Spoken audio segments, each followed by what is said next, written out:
unless you guys had any more you wanted to add, I'm going to go to phase 2. I'm going to set my... There's a taxi waiting for me outside. I have to go. I hope you stick around just a little bit longer, Elder. We have Michael Jordan and some others that we would like to expose. Everybody's talking about Michael Jordan, but nobody's talking about all this stuff in slew, like what we just did with the people like Billie Eilish and Sam Harris and all them, William Shatner, eating babies. To bring this great race into your homes each year. Our thanks to Chuck McDonald, Darren Foster, our entire production team, and all of our commentary team. We'll see you from Atlanta next week with NASCAR Race Day next Sunday, too, to bring this great... I guess a statement from him or one of his representatives is saying that he was trying to get the ice out of the kid's pants or something because that kid just got dumped a bunch of ice and water and all that stuff on him, I guess. I don't know. To me, that didn't look like anything of the sort.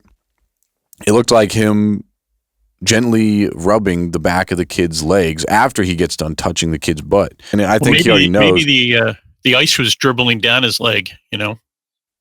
Maybe that's the case. But we have 2 videos of Michael Jordan doing this to a 6-year-old. Now, yeah, it's a one thing for him to do it to a grown man, above 18 preferably. I know that's a lot to ask for the elites. But even someone his own size or his own age. Would it be so hard to think of him doing that to someone his own age? Oh, and Michael Jordan is on the Epstein file list as well. So that's even more. Probably be easier to make a list of people that aren't on the Epstein file at this point. There is more unfortunate news that we need to get through. But if your heart is willing. Well, you've already took us down the unsolved mysteries. It's time to solve them. I know I'm asking a lot, but in these trying times, it's time to try.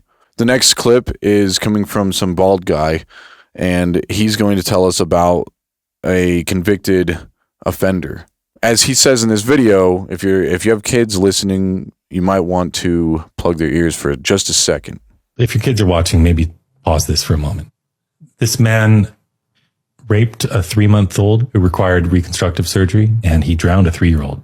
And he was still a teenager when this happened, but he was put in prison. Then while in prison, the British Columbia government paid for him to get breast implants. And because he's now identifying as a woman, they transferred him into the Fraser Valley Penitentiary for Women. And in our female prisons in Canada, there are units with moms with their small children. Up to a certain age, they can have their kids with them. So they have this separate unit. This man was placed right next door to that unit. And while he's been there, he has, of course, assaulted a woman. Is he still there? Yeah. So I went to Victoria, the capital, to meet with the Minister of Education about this. He wouldn't meet with me. If I just say I'm going to go, we'll see what happens. I went to meet him. He wouldn't meet. I actually walked into his campaign headquarters. I stumbled upon it. There were all these new Democratic Party members. It's called the NDP. They're far left party. And they are our ruling party in BC. And I talked to this woman at the desk. Her name's Grace Lohr. I didn't know who she was. I just walked in and started telling her all about this child abuse, of child transition, all about puberty blockers, everything. And for about 10 minutes, everyone in this building fell quiet and they listened to me basically give this 10-minute speech to this woman listening to me at the desk. I told her all about the child abuse, and then I got to this women in prison story, and I told her about this man. His name's Adam Labukin. I told her exactly what I just told you. And when I was telling that story, another politician shut me down. She said I was making them feel unsafe.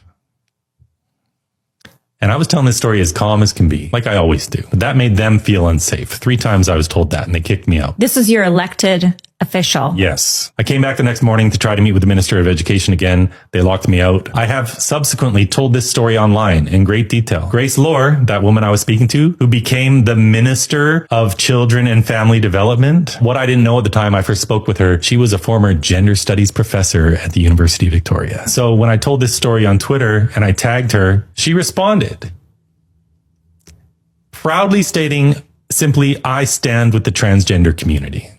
And this is going on in several U.S. states. Washington state is worse than British Columbia. What's happening in Washington state? Then we go into, you can go into your local store. You see something like this from a brand called FRIDA Baby. Look at this. How about a Quickie? This is a child's rectum thermometer.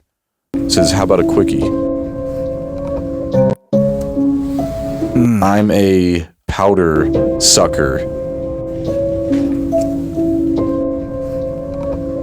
Tap that something. Okay, hold on. I'm a powder sucker. Tush it to the limit. How about a quickie? Let's see what the top says. Tap that gas.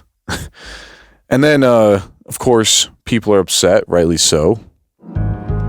Wait, what do you mean that FRIDA baby posted about their new rectal thermometer and captioned it, "This is the closest your husband's gonna get to a threesome"? And then on the side of the box, it says, "How about a quickie?" And this is for an infant rectal thermometer? Yeah, this is real life. The side of the box literally says, "How about a quickie?" And we're talking about an infant rectal thermometer.